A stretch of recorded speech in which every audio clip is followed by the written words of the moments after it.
How to change language in NotebookLM.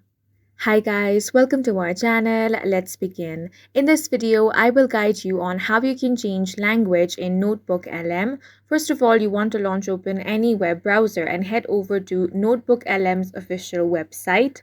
Once you get here, as you can see in the settings, there's no option to change the language. So what you want to do is sign into NotebookLM using your Google account. Then you want to click on your profile icon over here. Then from here, click on Manage Your Google Account option. Once you get over here in the search bar, search for Language.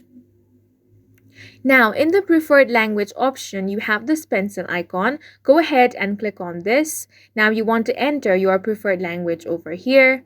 After that, select it. Now, click on the Save option.